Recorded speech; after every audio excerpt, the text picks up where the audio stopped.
Good morning. Good morning, everybody. Let me click a couple buttons here. Make sure we're all looking good. Happy Monday.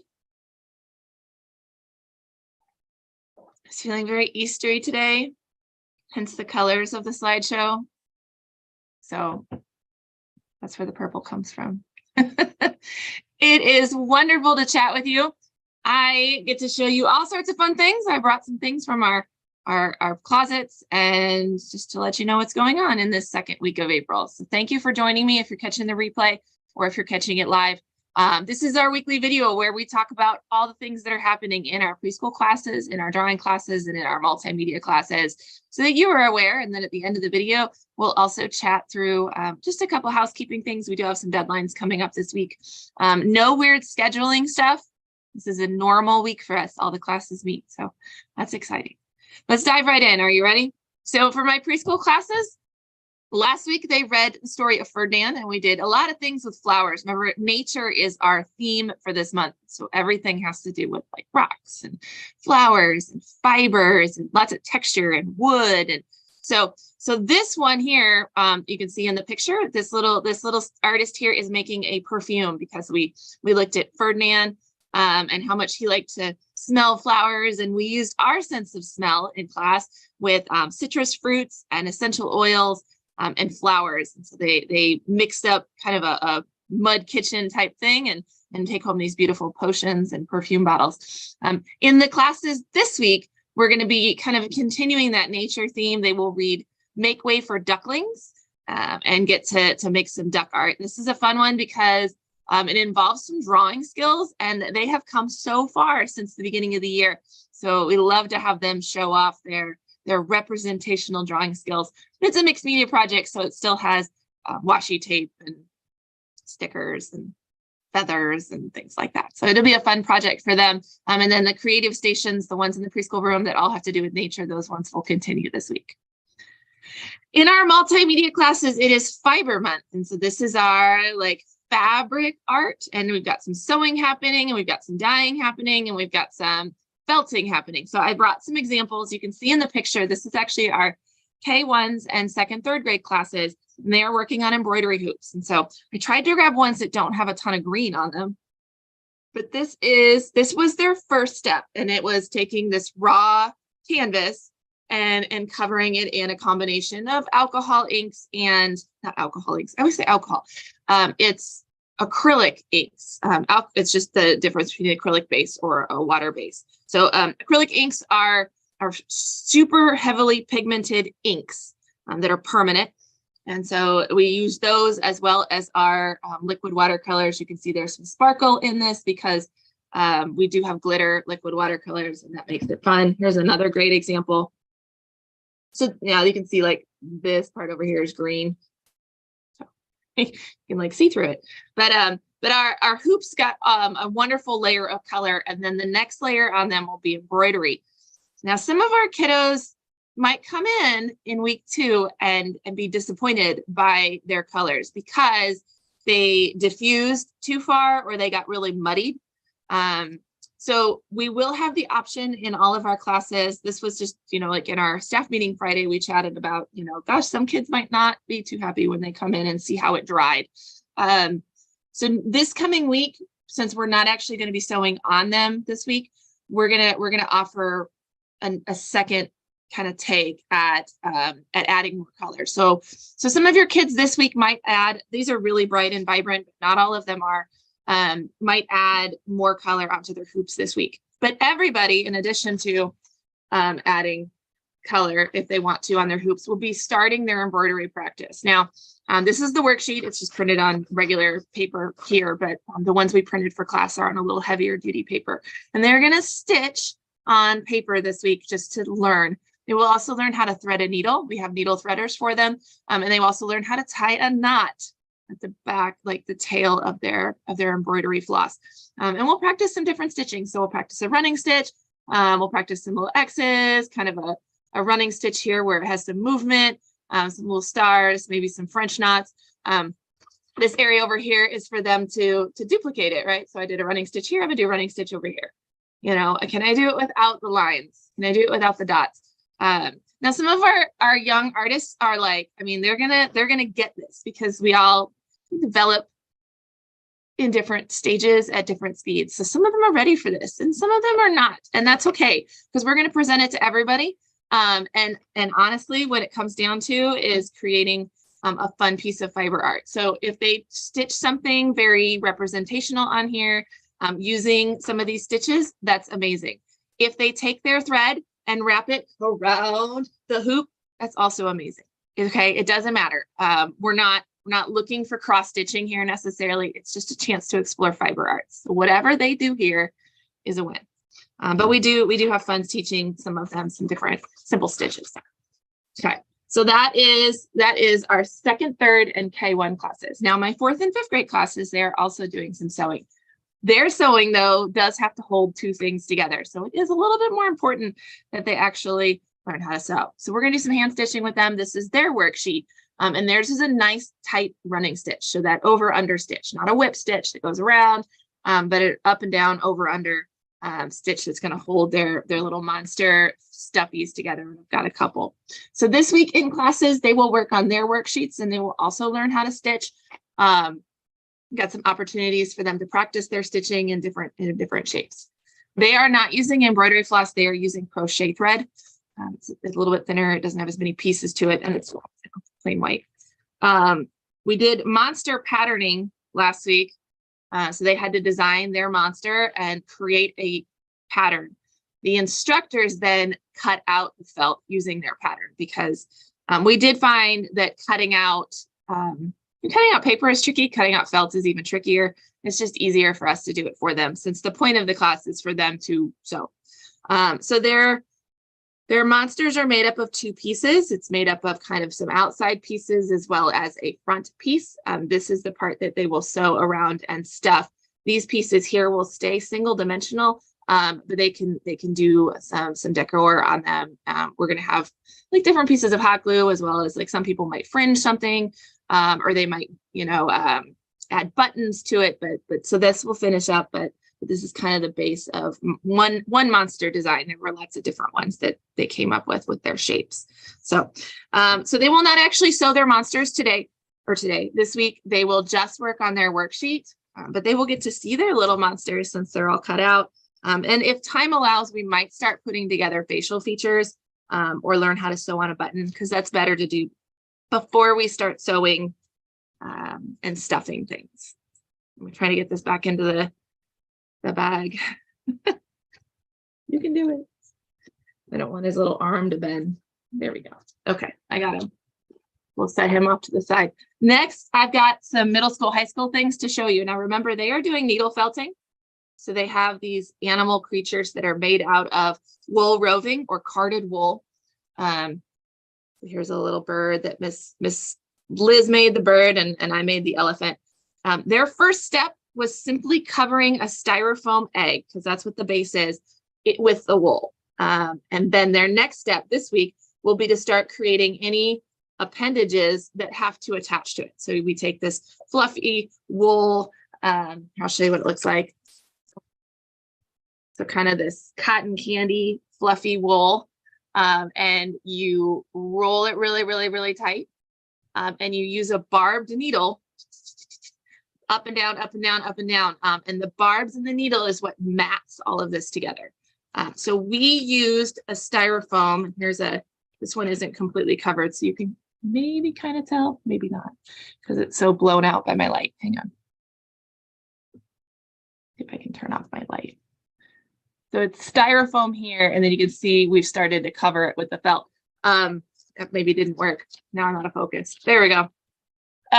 So we covered it just so that we didn't have all felt. There's not as much, like to get all of this felted, if it were solid felt, instead of having the styrofoam in it, it would just take a lot of time. So we sped up the process by putting styrofoam in the middle and then just felting everything around it. It doesn't need it for structure, just speeds up the process. So they will take this fun, soft, fibrous, carded wool and mat it using their barbed needles to create like the legs. You can see this is much more solid than this.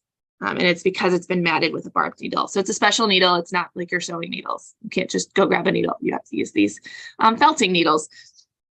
So they're going to start building appendages this week because most of them got their eggs completely covered, which is great. We didn't spend a lot of time last week talking about design because we knew it was going to take a long time to get that thing covered. And everybody has to start with that step. So we just dove in. We're like, just start covering with wool. We'll talk about what we're doing. So this week they'll do a little bit more designing. I didn't want them to do a whole lot of designing before they really understood the scope of the project, because it does take a lot of time. So if you design something very elaborate with lots of like arms and like armatures, like we have to build, this guy here's got a piece of wire in his trunk.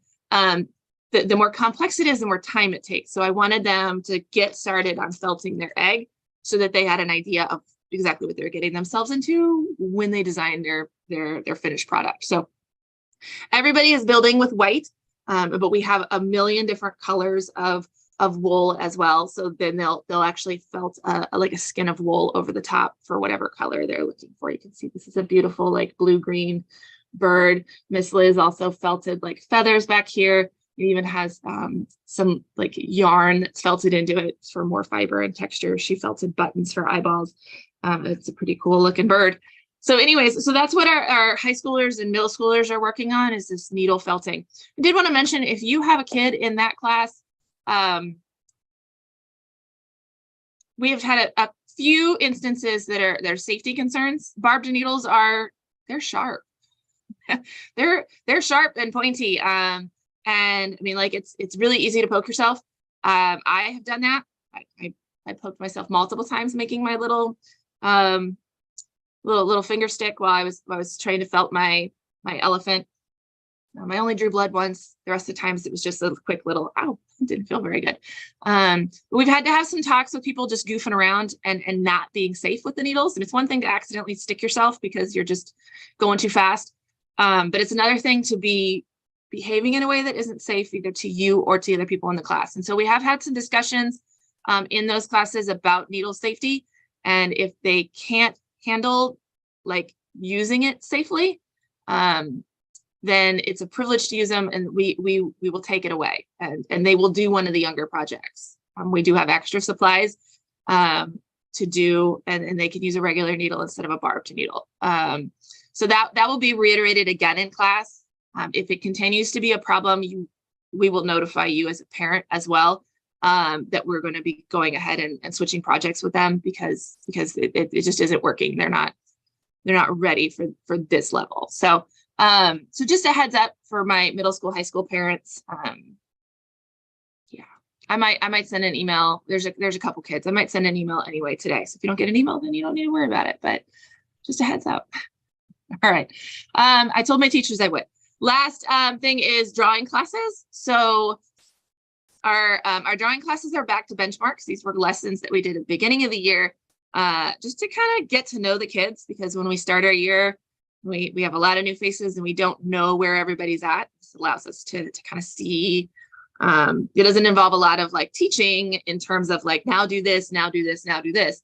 It's just an invitation to draw, and it allows us to see where they're at. So we're kind of back to those. We're doing the exact same process, but now they've got a whole bunch of lessons under their belt. So this was last, like pointing to the screen, like you can see. This was last week's class. You can see we got out those white geometric shapes and really worked on the value scale, which is something that I mean you can always do. I taught a class last week. We did value scale. We do value scale in almost every class I do. It's like our warm up. But and I know they did it in this class too. They do a value scale and then they work on their drawing. Next week, or this week coming up, we switched to color. So instead of working with charcoal or pencil, we're going to be using color. My drawing 101 and my drawing 102 advanced realistic are going to be doing fruit still lifes. We did those again in September. So they'll get an opportunity to get out the chalk pastels and work through a realistic drawing of fruit that are sitting in front of them. I have to go to the grocery store today and buy me some fruit. And then my comic and anime are back to kind of figures in motion. So they'll grab those mannequins and create a character in motion. Again, just as a benchmark. By now, I mean, they've drawn so many figures and so many characters. This should just be super easy peasy, but we're excited to see what they can do. And then in our housekeeping notes, I have just 2 notes, but they have a lot of dates in them. So pay attention. Here we go. Oops, I messed up something. Try again. There we go. Art show deadlines is the first one. Art show's coming up on the 23rd, which is a Sunday night. And the information is on the website. You can find it like in the main header, or you can go to the search bar and type in art show, or you can look in this email that you get and it says it'll be there. But there are some deadlines. So in order to attend, we do need RSVPs because I have to give a head count to chicken and pickle. So we need you to RSVP. The deadline is this Thursday. Okay. I put them on Thursdays this year because I did them on Fridays last year, and that caused some issues because we're here on Fridays, but we're kind of not. So like we're here in the mornings, but not in the evenings. So I changed it to Thursday because we're here all day Thursday. So the RSVP deadline is Thursday. The submission deadline is next Thursday. So if you can get it in sooner, though, we do love to have it. The team is getting together this week on Sunday afternoon to start laying out art and actually start the conversation on judging, because we do give awards for age groups. So we give first, second, and third place, and your instructor team is the one that judges that. So we get together, we lay everything out, we kind of start sorting and making a short list. There's some really interesting discussions that happen in our building about art and why we think this one deserves first place and this one deserves some award, you know. And it's a fascinating discussion. A lot of work goes into it. I don't want to think don't think we just slap awards on things. Like we really put a lot of thought into which ones we think really go above and beyond and you know, show off something pretty impressive. This year we're going to have 2 different categories. We're going to have a drawing category and then an everything else category. We're going to separate it out. Last year we didn't have as many drawing entries, and so we didn't do that. But this year we've got a ton because we did that whole month of prep. So we're going to separate out drawing kiddos. So there will be first place for, you know, like this grade in drawing, and then first place for this grade in multimedia. So trying to think what else I need to tell you about that. So if you can get your submissions in sooner, you get in the conversation sooner. It's not saying like if you turn it in next week that you can't get an award. Like we're not going to finalize anything. We're just going to start making short lists because next week's going to come real fast for us. So anyway, that's how that works. If you have questions about the awards, you can always come back and chat with me. Then our last one is junior staff. So there's some deadlines coming up here. If this is our summer teen program. So if you have a child who has finished 5th grade, who is an Orange Easel student, they can apply to be on junior staff for summer. That means that they come to the camps. They're assigned to work a camp. So they're here all week with us. They don't have to work every camp. Actually, they can't because we have a lot of people interested in the program. In Liberty, you'll probably only get 1 camp. You might get 2, maybe. Depends on your availability. If you're available in June, you might get 2. If you're only available in July, then probably not. So we have you scheduled for an entire camp. You come in when the instructors come in, usually about 8:30 instead of 9. You help with the setup. You help during the day. You're kind of just a teacher's helper. You do get to do the projects as well, but you're on the instructor side of things instead of on the kid side of things. You get a staff T-shirt, and then you stay after camp and you help with the cleanup. So we do like a quick reset and a cleanup. On Thursday, we do a bigger cleanup. So there's staff training for you. If you're a junior staffer, we do staff training. And then obviously it looks great on, you know, I don't know, future job applications or college applications or whenever you need volunteering hours, we're a great place to do that. But you do have to apply. You have to go through the interview process. It's a great like first job experience is our goal. So that we need, if you're a new applicant, we need that in by Friday. That's this week, or no, I guess it's Saturday, the 15th, this Saturday. And then interviews happen next week. So, and then if you are a returner, so you've been on staff before, you don't have to reapply. I just need you to fill out your availability so I know when to schedule you. So that availability form is on the same page as the application form. Again, it is in the header of the website. You can also put it in the search bar and just type junior staff and the website will come up for you. We have, they're up there, I can't reach them. We have little handouts in the studio this week to give to people who qualify to be on junior staff. We'll give that to you guys if you would rather have a paper handout that has the information on it. But we do need availability that is a hard deadline. Did you hear me? Artists, that is a hard deadline. Last year, we had people who missed out being on junior staff because they didn't submit their availability. Because they had already applied, they'd already been on staff before, and then in their second year, they didn't get their availability in. So like, that's a hard deadline. You have to give me your availability because I have to write my schedule. And then we have to be done with it. Like, we can't keep, like, things have to be done. I have to write my schedule. I have to get t-shirts ordered. Like, we have to be set. And so it's a hard deadline for availability. If you are a returning junior staff member, get that done. It doesn't take very long. You're just telling you the weeks that you can work. That's all. All right. And then new applicants, of course, you have 2 steps in the process, or 3 steps actually, because you have to turn in your application, you have to interview with me, and then you can fill out your availability. So anyway, all of that happens really quick just in this month. So let's get that taken care of if you want to be involved in that for this summer. And then if you have questions, you can reach out to me or Miss Sarah. We'd love to chat with you. All right. I think that's it for me, you guys. So I will see some of you in the studio this week. I think I'm teaching Tuesday nights, covering some drawing classes, and yeah, I'll be around. But if you need anything from me, fastest way to reach me is with a social media DM. So DM the page. Don't DM me personally. DM the Orange Easel page either on Instagram or Facebook. And I'm usually pretty quick on responding. And then you can always send me an email, or if you call here, like the phone's on silent right now, so I can't chat because it won't even ring through because I'm on video. And in a minute, I'm going to go teach online and it still will be on silent. So if you ever call me, always leave a message because I do return phone calls. I just sometimes can't answer right away. Okay. All right.